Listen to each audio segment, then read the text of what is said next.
Yo, what's up, aliens? AHEE here with a new series called Wub Theory. I really wanted to do something different than just tutorials. It seemed to me that there was so many online. I wanted to do something more unique and exciting to stand out. So I thought it'd be cool to sort of combine a tutorial and a podcast and sort of do this thing where I explore where inspiration meets technique while talking with other awesome artists that I love. So here we are with the very first one. And today I'm joined by Wreckno, Ujuu, and jordnmoody. Jordnmoody. New aliens. What's up, y'all? Jordnmoody. I'll watch you like a cinema. My Thank you for favorite having movie. Yeah. It's We great to love. have y'all here. Y'all have just been killing it. I love to see all the shows everyone's been doing and all the new music, the releases, and now we got this hieroglyphics one that we're going to be talking about today. In the original, first off, I guess, does everyone want to say like, hey, what's up, my name is, and whatnot, and like, this is what I do? Yeah, that's cool. I'll start. Hi, my name is Wreckno. My name is Brandon Wisniewski, but I go by Wreckno. My mom calls me Brandon. And I'm super happy to be on this call. I love, Jordan and Isaac, y'all are my fucking boys, and I've been a big fan of the AHEE project for a hot second, so I appreciate you having me. I appreciate you coming on. Well, yeah, my name's Isaac Schaefer. I go by Ujuu. So I'm half Korean. It kind of means like universe, galaxy. So try to tie it in with all the space homies. Oh, I didn't know Hell that. yeah. Me and all of us are indie boys, which is the fun little fact. We're all from Indiana. All three. That's true. Really? Yeah, we are all Indiana boys. Yeah. 317, baby. That's my actual legal name. So yeah, also from Indiana. Big fan of AHEE as well, and used a lot of the racks. Picked from those a lot. Go buy my rack now. You heard the man himself. No, I'm pretty sure we used AHEE racks on hieroglyphs. Yeah, like the radio Vox. Yeah, we did. All the vocal racks. Oh, Definitely. that makes me so happy. It is mind blowing how many people reach out to me telling me that they use it on tracks, and it's so cool. I'm so happy that it's enhancing people's creativity. That's my whole thing. Oh yeah. That's why we're doing this. So like, did y'all all meet in Indiana? Well, we've known each Yeah. other since middle school, and we did drumline together, me and Jordan. Oh, And, badass. actually, Brandon was like playing out one of Jordan's tracks called FIU, and Yeah. he was like playing it out, and we both kind of noticed that. I have found Brandon from like hooping because I had an ex-girlfriend, and she like loved him, and she's like, "Oh my god, look at this hooper!" and then like I was like, "Dude, this guy's playing out in your music," and then Brandon played a show in Indy, and I released a remix of FIU with Jordan. Yeah. The day that he was in Indy playing a show, and he liked it. And then I was at the show, and we met in the parking lot. And I was like, "Yo, it's me!" And he's like, "No way!" So then, yeah, we just became homies. Yeah, it was honestly very like the way it happened was very kismet because we met. I was already a stan of like the sound and the project, and then me and Isaac met in person, and then shortly after, like at least I would say like 5 or 6 months later, like me and my brother moved to Indianapolis, and Isaac and Wiley they moved like right across from our house, like literally a street away. Yes. So it just all somehow like worked. But long story short, we did all technically meet in Indiana, I would say. Yeah. Yeah, so it wasn't the song shortly after meeting.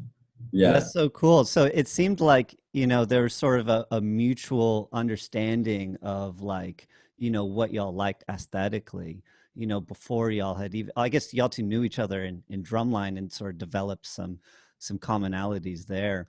What was it like in drumline? Like long hours, hot days. Definitely ingrained, I guess, like practicing and like getting good at a craft. So I guess It's a very niche skill. It's like we can't like use this in the everyday setting. Like start busting out these like drum rhythms. Everybody's like, "Whoa, dude, calm down. Like, so we try to like put it in the beats a little more, I think.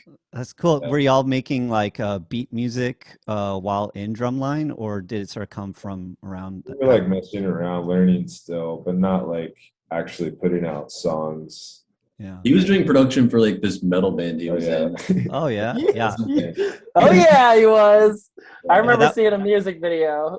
Yeah, it's like a screamo band, and we were like, well, I was trying to like fuse in electronics, and then Like Wubbs and shit. eventually I just was like, I'll just produce and not deal with 6 other people. Yeah, that makes sense. Oh, I know what that's like. Oh man, even just trying to get us organized on here, it took us an extra Yeah. week of organization. Yes. I appreciate your guys' patience. Seriously. Oh, absolutely. Car trouble has been shit Hey, on my end. I'm so glad y'all are okay on that. You know. We made it work. So Brandon, when did you start? You know, like expressing yourself like through lyrics and rapping, or did you? How did you start with rapping, singing, producing? So my brother started producing when he was 18 and I was 13. So I would always like we literally just found like a CD of his old, like it's literally like drill beats, like really really old, like just terrible kind of beats that he would make, and then we would just like record in his closet or write these little songs when I was like 13. And then by the time I was 15, I probably had started writing like raps, like here and there. Like I wrote this, the rap for like Signal with Super Future when I was 15, and like just had it in my brain for like up until we actually used it. And but then I kind of took a back. I just like started going to shows and like hula hooping, and didn't really like it was like it started at 15, but then like I would say 2019 was when I was like, oh, I like still really like this, and like felt confident enough to do it.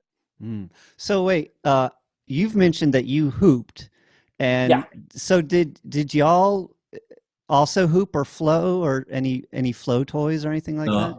I had an ex that did, and she really was like into it because like the flow community is kind of small, tight knit, like the producer community. Absolutely. So once you like in it, you know everybody. It feels like. So I was just watching from her angle. He's a kendama boy, though. I know that. You're a kendama boy. You do Aren't the you? little.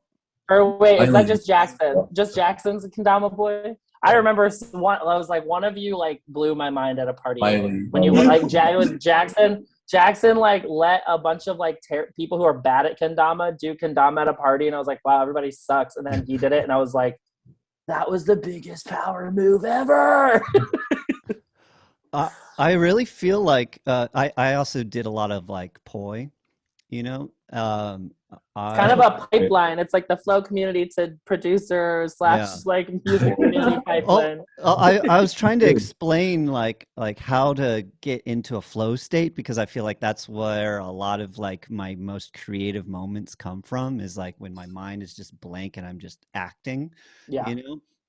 And I tried to explain it to people, but I really felt like, you know, actually being like doing this poi and spinning it and having, you know, the crossing of the brains and having to like almost like not think about it, but just enact it and feel it, was like a strong process to learning how to be in a creative flow as well. I just felt like that they're pretty interchangeable. Did you ever experience anything like that? Or I can relate just through flow. Like it's definitely the same. Like once you catch it, even just like working on a beat or writing a song, like it's the same. It's all the same entity or energy. I feel it's just like how you get there is different. Yeah. So maybe let's look into this beat right here. Cause like I want to know like how y'all flowed, like what the flow of this creation came about. So I'm gonna share my screen right now. Cool. Can y'all see the sesh? Yes. Haven't seen those stems in a while. Yeah. So these are just the stems from y'all right here, and then I'm gonna get into the remix. But man, I just love this track when it came out, and I love the music video. This was self-released, right? Yes, it was.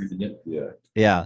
And then that music video was like a 2-part music video. It was with Honey Drip and this song, right? Yeah, I was like, SZA had been doing like all summer, like the last 2 videos she did, she was like teasing her next video at the end of each video, and I was like really inspired by her just being like, fuck it, I can do 2 things. So I was like, we need also, I was like, I knew we probably weren't going to get the chance to shoot a whole video for hieroglyphs, and I felt like it deserved something in general. So all right, so in this song here, we'll just play a little bit of some snippets of it. Yeah, we pass around the beat like a joint. If you're taking up my time, I'ma hit the invoice. Pass around the beat like a split. Every time I'm on the mic, I got them seeing hieroglyphs. I just that rhyme and the beat behind that is just so fun. I'll play another clip. Spitting bars on this track. Wait, what? Say that again. I said Brandon was spitting bars on this track, low key. Absolutely. Hieroglyphs, yes, they dosing. When we let the tune drop, cause commotion. Your boy off the pills and the potion.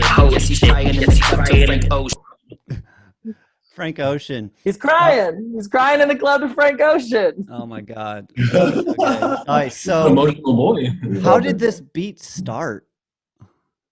They honestly handled the beat. So I can speak, I will say this, I can speak to what I did with vocals, but these are the masterminds behind the sound design for sure.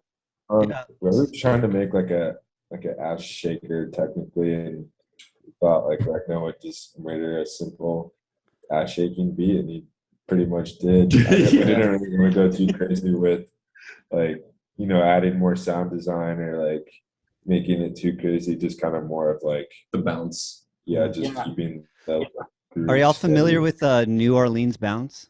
Absolutely. Big Frida, baby. Big Frida. I actually saw a documentary on New Orleans bounce music when I went to South by Southwest. Oh, hell yeah. Here, and I became obsessed. Afterward. Somebody who's killing his something right now with that. I feel like he's kind of like a big influence. Absolutely. When I'm like trying to make those ass shakers, I'm like, it's the best in the game right there. Yeah, so, I have a collab with something that's going to be coming out early next year, and it's one of my favorite tracks to play out. They're so amazing, truly. Are on another level. Are incredible. So with this beat, so when y'all when Jordan and Ujuu, when y'all first started this, like what was, okay, so y'all had this thing of like ass shaking beat. So what did y'all start off with? Like I see the kicks here and like percussion elements. Yeah. Well, I think we originally had like, I was chopping up a vocal. I think was that like, like that weird kind of. Oh, this stuff at the very beginning. I was wondering, what is that made out of? I know what it is. Oh, wait. It's so weird sounding.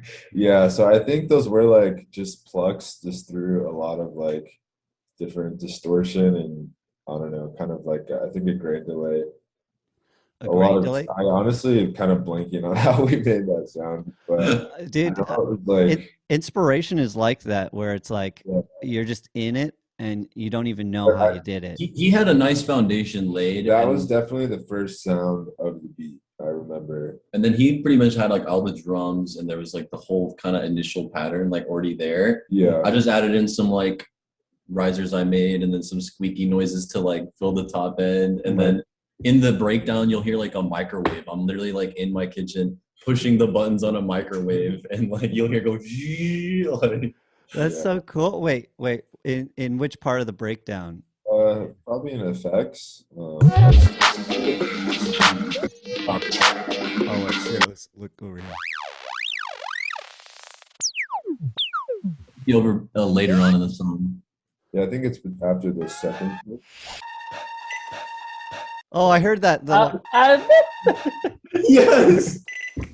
Yeah, a lot of random shit going on. Dinner's ready. Microwave, baby. I did notice that on the kick here. Did you use offset on the kick? Because I noticed it wasn't perfectly on the downbeat. Yeah, I think so. A lot of the grid was kind of turned off. Yeah.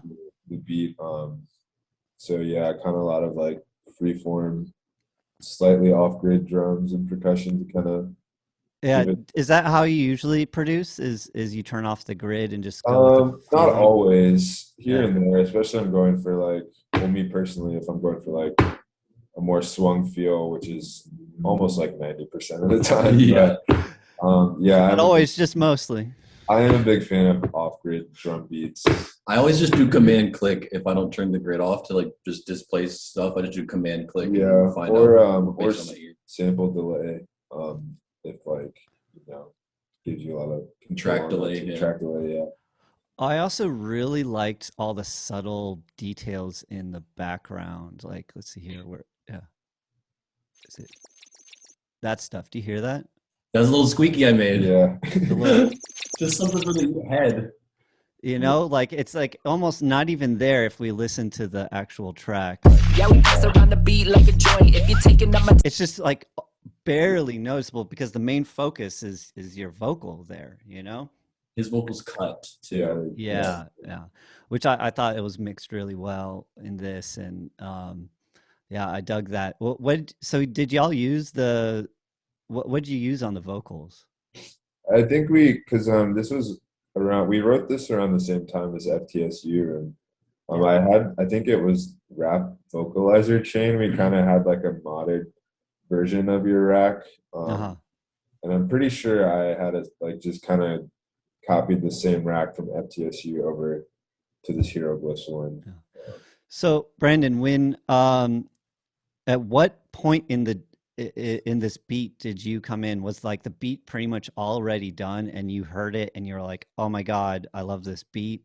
And I think I remember, like, I remember specifically hearing, I think I heard it before Isaac did some of the stuff, like some of the little accentuations. Yeah. And I just remember being like, this is hot as fuck. If I'm not wrong, I feel like Jordan, you had already had the spend a couple thousand on my titties in my. Yeah. I believe that was there already, and I was just like, I think you were using it as a placeholder. Yeah, and I was like, out of the way, yeah, and I was like, I just remember being like, you like, but you can't get rid of this, like, because it's so amazing, and like on the Hush Hush, it's a City Girls vocal, but it's definitely, but it's definitely like, I just remember hearing it and being like, oh, this is so clearly like the style, like I'm Did you say into. queerly? So clearly the style but also and we were also, I would say, we had either already made FTSU or like we were like we had a really hot, like, it was a hot summer because we did like at least 4 songs in the span: Acid Ears, Chiefin, FTSU, and Hieroglyphs, and then maybe one other one, but like in the span of like, the molasses, we don't talk about that. Oh my God.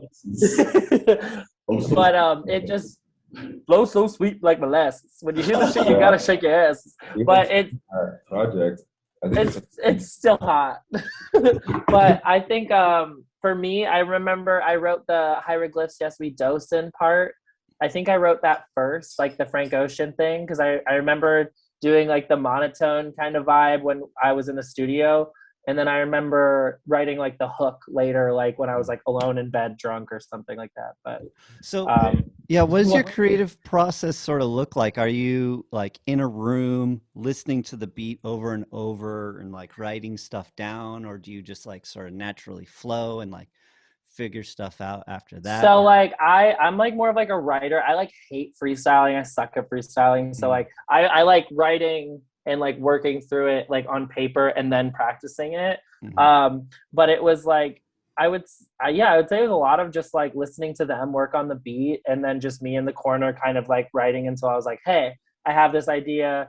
Also, it's much better when I can like one, like they're friends, so I like love getting to work with them at any time. But like, it's so much better when you can be in the room with someone, especially as a vocalist, because I had a lot of, like, in the last 2 years, I've had a lot of dudes that I've wanted to work with be like, hey, send me something.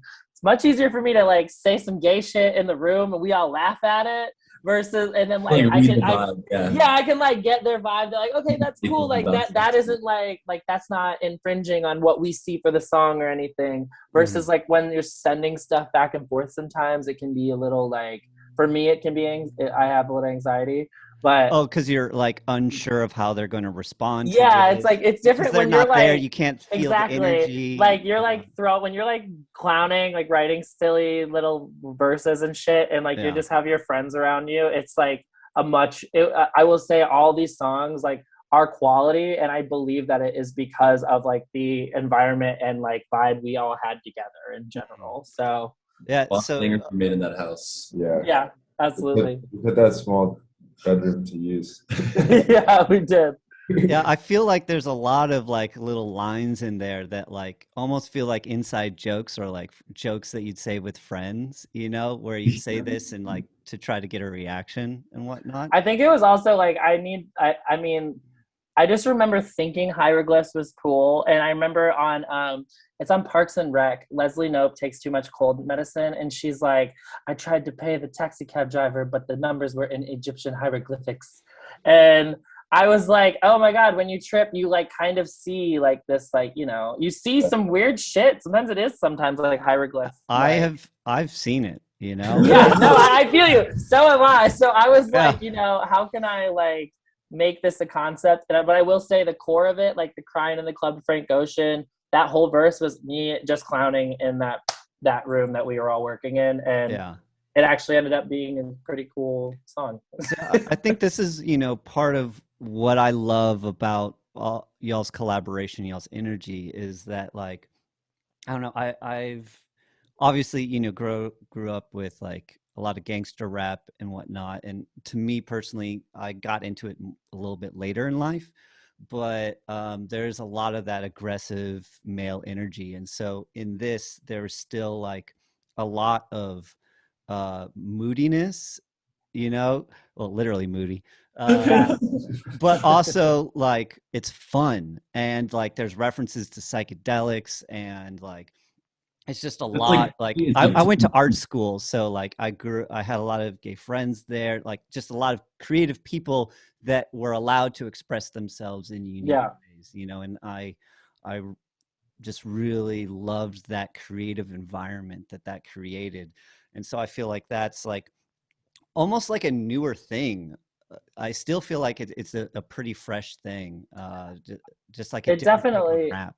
Yeah, I mean, like, queer rappers have been around for like a really long time, but it's just now we're living in a time where, Lil Nas X is not even fully a rapper; he's like a full-on performer. But we're getting like, we are having in our society the first time we are watching a queer person be like unapologetically mainstream, making a fuck ton of money. We're still like moving into that era where like queer rap or queer performers like could be taken seriously. So I understand like where it seems kind of fresh. For me, I've been listening to like trans queer rappers for like honestly since I was like in high school, but that's just because I seeked it out, and it was kind of one of those things where over those times it was like it was in the niche places like NYC, LA, like places that you really like had really strong queer scenes, and now it's a much bigger thing. And straight out of Indiana. I'm just now we're blowing up Indiana. So yeah, it feels like that there's such a much more welcoming environment for different forms of self-expression nowadays, which absolutely. I think that's going to embolden creativity overall, and that's what this show is all about. So okay, feel it. Yeah. All right. I'm looking through some of the questions I had on here. Oh, I think we went to that. Let's look at my remix maybe a little bit. Let's do it. Shit's been going off. It's been going off at shows. It's one of my favorite things to play right now. Oh, I'm so happy. So we were talking about the FTSU. I did a remix of that we haven't released. But oh my God, I love that one goes off too. Yeah, it does. Jansen plays it, and like I feel like there's other people who played it too. Yeah, I can't remember who. But it's funny that Jansen plays it because I sort of like based it almost off of his sound. Well, then that works. Hey. What were you gonna say? Sound. What are you gonna say, Jordan? I don't think I would say anything. Oh, okay. Sorry. Oh, gee. All right, cool. Well, here, this is the project file. Can y'all see it? So I'm gonna just play some bits of this remix, and then I want to go into it, and then we'll talk about some shit. Let the tune drop. Let the tune drop. Let the tune. Let the tune drop. Let the tune. Got the big sound, coast to coasting. Yes, I'ma blow their minds, then I'm ghosting. He stay with the tissue and the lotion. Yeah, I shut that shit down, then reopen. Got the big. Oh, you did that shit. It is so good. It's so fun. So this is the part I actually started off with, was that inspiration from the Yeti remix of Medusa. Pass around the beat, pass around the beat, pass around the beat, pass around the beat, pass around the beat, pass around the beat, pass around the pass around the pass around the pass around the pass around the. Where it's just like that chopping up of like the repetitive things, just because like I love that aspect. It's like so high energy, like from like New Orleans bounce music. Absolutely. I thought that's like one of my favorite spots live, just because the whole thing is amazing, but that really just takes it to this other level of just like wacky craziness. So yeah. I love that part. Yeah, definitely. Really gets the butts moving. Yeah, and then so I tried to make the builds like almost as like the verses, because like that's the part that's got like that main. Yeah, we pass around the beat like a joint. If you're taking up my time, I'ma hit the invoice. So it's almost like it gives you like that pause of like, yo, here's this, and we're about to go into something crazy. Yeah. And then a lot of vocal chopping. I mean, that's like one of the most fun things for me, is just like that lead the lead sound after the droppers, like. Oh yeah, so let's that part, dude. That sound slaps. That shit is so sexy. The it's like the lead in the second half. Yeah, this stuff right here.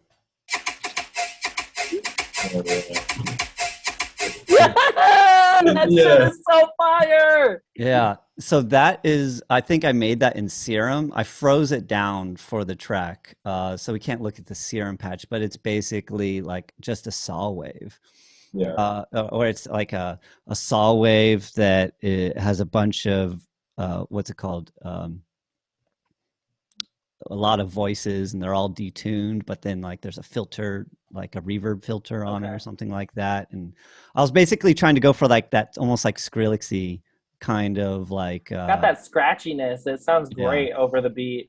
Yeah, and then like, but you hear how anemic it sounds. It sounds so thin, but like with the bass behind it. It feels like much more in your face than it actually is. I think that's a pretty fun thing. Yeah, and then here I'm like chopping it up. Let's see here. Was there anything? Oh, I froze this. If I unfreeze it, I think it originally was like a little bit more da da da da da da da da da da da da da da, and I felt like that was sort of boring. So I love chopping up the audio afterwards. So da da da da da da da da da da da da da da da da da da. Yeah. Yeah. And here, this is my creative process. I'm over here like da da da da da da da. I mean, that's it. That's pretty much that's how we get from A to B, is just the da da does. Yeah, because I love free flow. I love freestyle, but the thing is, I can't freestyle in English. So that's a great. Have you know who Lafa Taylor is? Oh yeah, I love. Okay, so I watched Lafa Taylor and Kyrian Bebop one time have a gibberish rap battle, and it is like truly one of the things that has inspired me the most when it comes to writing flows, because I'm like, bitch, you have it in your head. You don't have the words, but like you can figure out the flow and then just add the words later. Yeah, so that's what I sort of do because I can flow in gibberish. If like Yeah,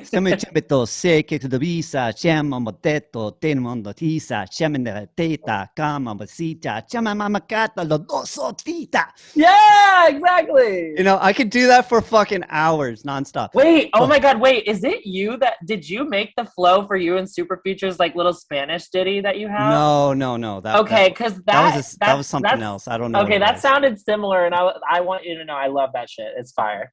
I've always wanted to make like a gibberish rap album, but like I don't. My tonality of my voice is a little sus. But That's I'm why we have working on it. processing. Yeah, exactly. The radio vocals from AHEE. Who's that? Robot. But yeah, but so I ended up doing that like in my head, but then like trying to translate it to synth lines and whatnot. Is like gibberish rapping, but turned into Absolutely. fucking metal. The metal scratching, yeah. Yeah.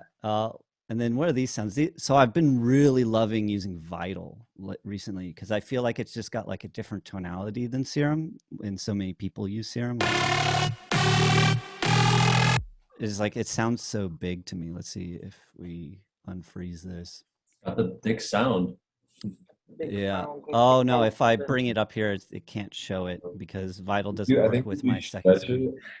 But it's basically a saw wave and then some wavetable that are distorted together. Like it's literally two oscillators. One of them is at the regular pitch and one of it is at like 40 plus what's it called? Semitones. So it's like a really high pitched thing and a really low saw bass that are then distorted together and compressed. And then that's all. And look at here, I'm using like the Singer vocalizer on here, using some Soothe on here, which I love Soothe. Do y'all ever mess with this? Oh yeah. I have not. Yeah, it basically it sort of uses like the what's that the Nyquist frequenced. Do you know what I'm talking about? The Nyquist curve. It's basically like human hearing is not perfectly even across 20 to 20,000 hertz. Fletcher-Munson curve. That's what it's called. Yeah. And so, you know, it takes into the fact the Fletcher-Munson curve and like sort of ducks the most painful and sensitive frequencies. Okay. Yeah, but it does it all in a smart filter. So, though it's usually I use it on like painful sounds. So there's almost no difference. So what do I know?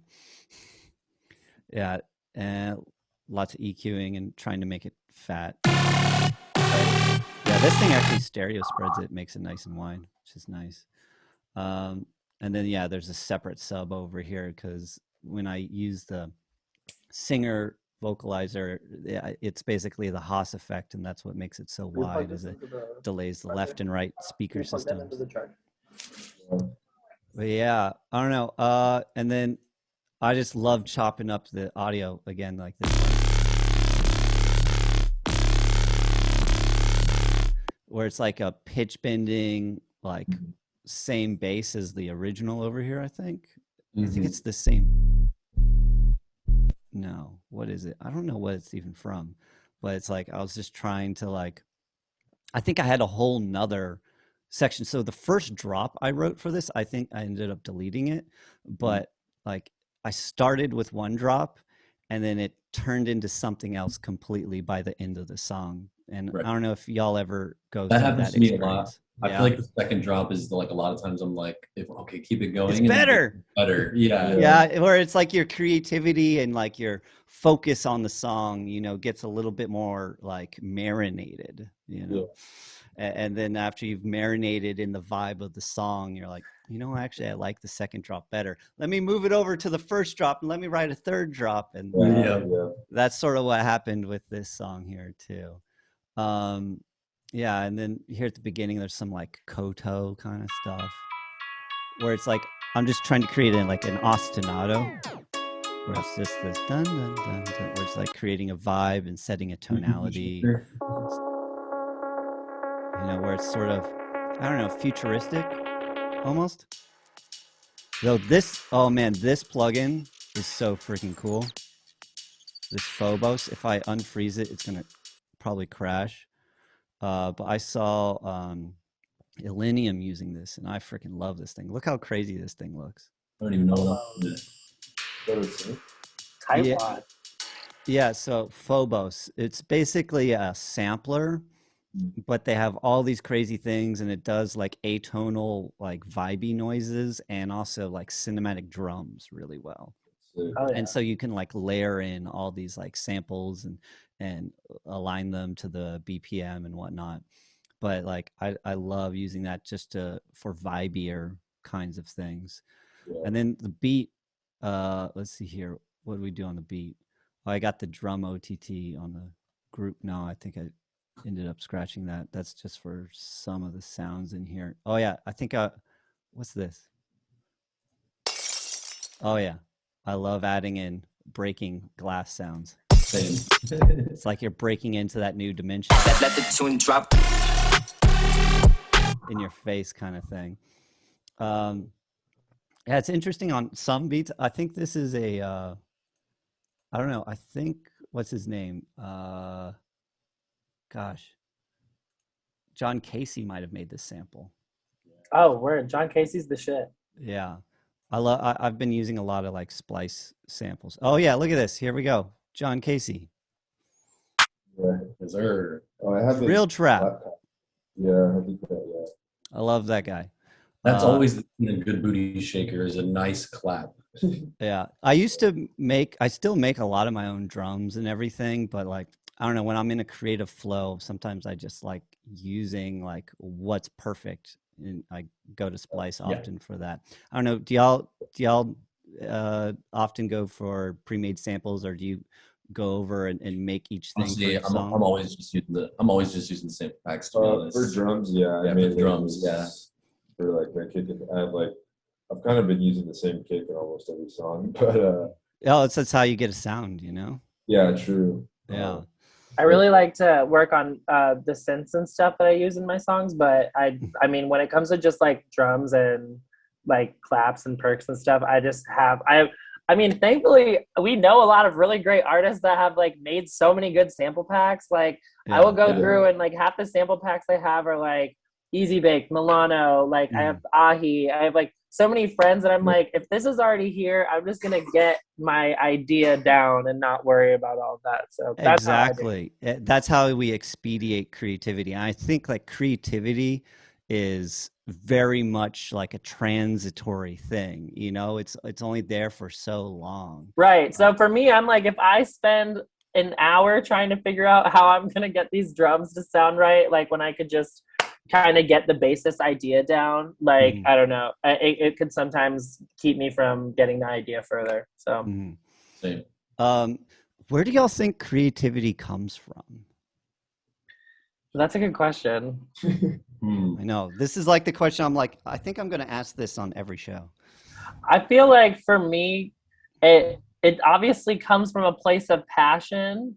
And I mean, yeah, it's definitely something to do with that flow state that we talked about earlier, because I mean, when you really, creativity for me in its truest sense is just like that is all that is in focus when it's happening, you know? And it's magic. It's fucking magical, because we spend whatever we don't have it. We spend that time kind of trying to get back to that. So I think it definitely comes from a place of, you know, love and what you want to create and your passion. Yeah. What would y'all say?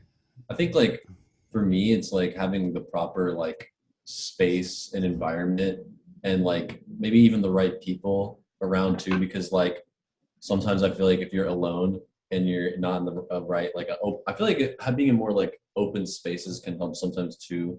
I don't know, like right now I'm in a moving transitional phase, so I feel like I'm not as creative, but like Brandon was saying, in my old house, there was a lot of music that was made in that house, just because I think the energy that like as people we were all putting out was just good energy, good times, having a good time, like, you know what I mean? And it just kind of came through in the music more, just like we were just like hanging out as friends before we even started making music. So it was like We were never like, I don't think we ever, even with like Fuck That Shit Up, which ended up on Wakan, I don't think we were ever like, this is going to Wakan or this is going here. We were just like, hey, we're going to make some fire shit because we all have similar taste. And yeah.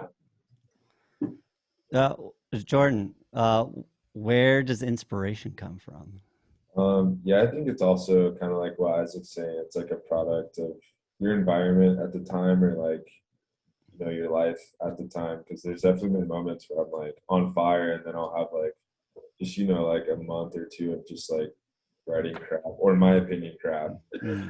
It's probably not crap. That's yeah, you know, it's probably we're good. also self-judgmental. We are. And you know, like being like an artist and growing, like you're always like kind of comparing, like in like with sound or like shows or whatever. So it's kind of like sometimes, I don't know, it comes in waves. Like sometimes I'll just be like, fuck it, like this sounds cool to me, like I'm fucking, you know, Isn't it? cool with it. And then sometimes I don't know, yeah, it's like it's a weird, like it's obviously definitely stems from passion, and like obviously like music is like all of our number one probably thing in life. So obviously it always comes back to like being in love with that. But I think creativity in itself is kind of just like, I don't know, it's kind of just like a wave you have to like catch here and there. And It's like you have to like I've been working on, so I'll get like ideas right before I fall asleep. So I have like a voice recorder app, because half of my vocal ideas come when I'm like literally about to pass out. That's like when a lot of them come.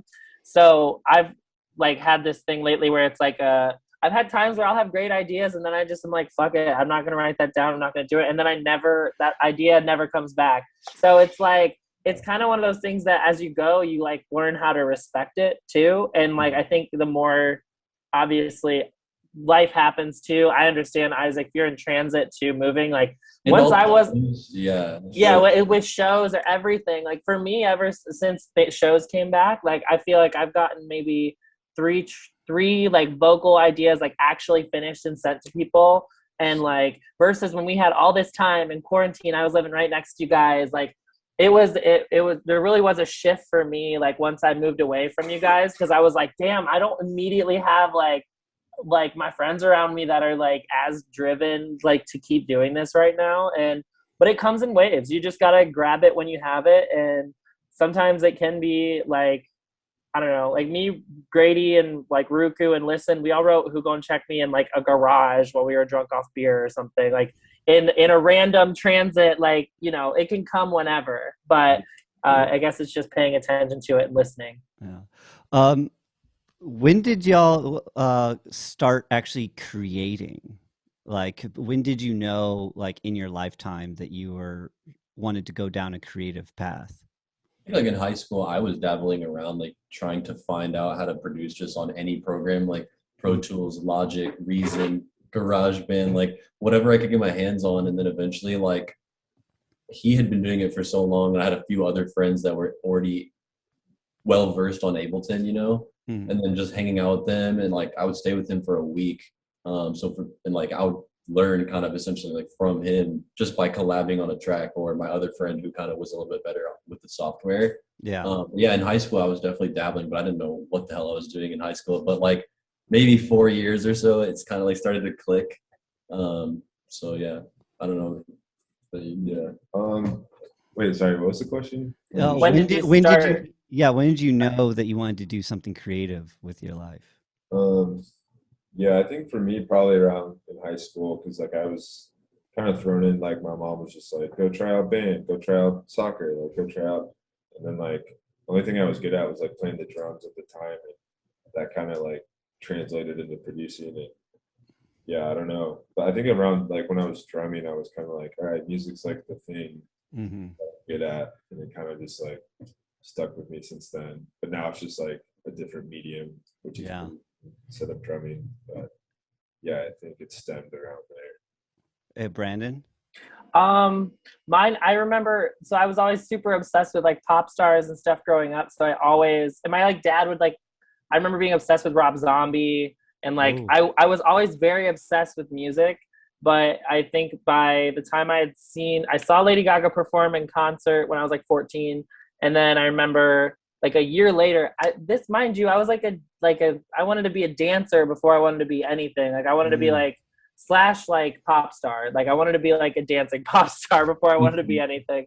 But I would say I was probably like 14 or 15 when I was like watching a performance of hers, like just in my room. And I was like, like this is the only thing in general that makes me feel great. And now I have my own version of whatever I thought that was going to be as my actual job, which is amazing. Yeah. But I would say it started around like 15 to where I was like I was like a crazy girl. I would go to my friends and be like, I'm going to be a star. And like, they would be like, what the fuck is wrong with you? And then like now 10 years later, I'm like, this is my job. And I'm so thankful that I kept being inspired by music just because it's a weird path. I think it's being a musician or anything following your passion. It takes a strange breed of people, and I'm just grateful because it's led me to great friends like Jordan and Isaac, and I've been very lucky. I think y'all are wonderfully strange. We think the same. Well, cool. Maybe we'll wrap it up here. Let's see here. So everyone, you should definitely go check out the original Hieroglyphs tune and my Hieroglyphs remix, and as well as the whole Pansy EP remix package. There's so many awesome artists on there. There's like Milano, something that we all love is on there. Who else is on there? S-Fam. We've got, who would you say? Adios. Yes, Adios. Adidas is his old project. Now we have Adios. New Strut, Super Funky, Just John, Spicy Boy Shit. Like, honestly, when I looked at that thing, I like seeing the final track list, I was just so proud of all of the people that took the time to work on it. And also just like, I don't know, I just was listening to the whole thing. It was like, it's all good. It is really cool remix album, like it's inspiring to me to see that list and just be like, wow, like so many people have resonated, with your voice and this positive energy and this energy. And I will say one honorable mention that we couldn't get because of release dates. Oak was supposed to have a Hieroglyphs remix, and what happened to his? So I'm still waiting for him to send it to me, but he has a release coming out this month or something, and they did AHEE Labs label. Yeah, I think it is. It's a big deal. They were like, we don't want you releasing anything else around this. So I was like, oh, totally understanding, but I was like, that was one where I was like, but either way, looking through the whole thing, I'm like so proud of like, because I fuck with every artist on it. So. Yeah. I can't thank you enough for being a part of it, Chris. And obviously, Isaac and Jordan, I love you guys so much. And I appreciate you guys trusting me and our team with, getting Hieroglyphs out there because it means the world. Yeah. Well, everyone, definitely go check that out. Where can everyone find out about y'all's music?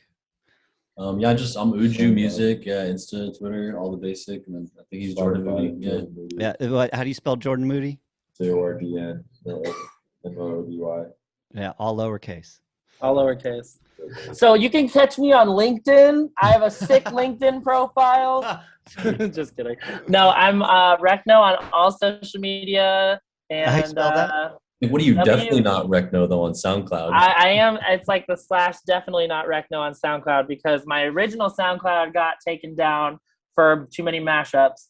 But we survived and we thrived. So did his. Really? Oh really? Hey. I've got one more strike left. So I'm like not playing. Like that's why I'm gonna just move over to Audius with anything that's strike worthy. We're just not gonna play with that. Yeah, that's what I've been doing as well. Man, Audius, that's an interesting project. Big shouts to Audius, honestly. Yeah. I mean, I think did y'all do something with them? I know Wiley did the Dome of Doom like DMVU remix contest on there. They offered to do one for Who Gon Check Me for us, and then I think Shai mentioned something about saying that we could have done something for Pansy, but I just haven't gotten around to it. But it seems like a great shout outlet. out to them because they're doing something cool and unique. Absolutely, we'd love to see that. Well, thank you all so much for coming on for the very first Wub Theory. It's been such a pleasure talking with all of y'all. I love your music, and yeah, I'll see y'all in the future. Thanks for having us, Chris. I love you guys. Much love. Later. Bye. Bye.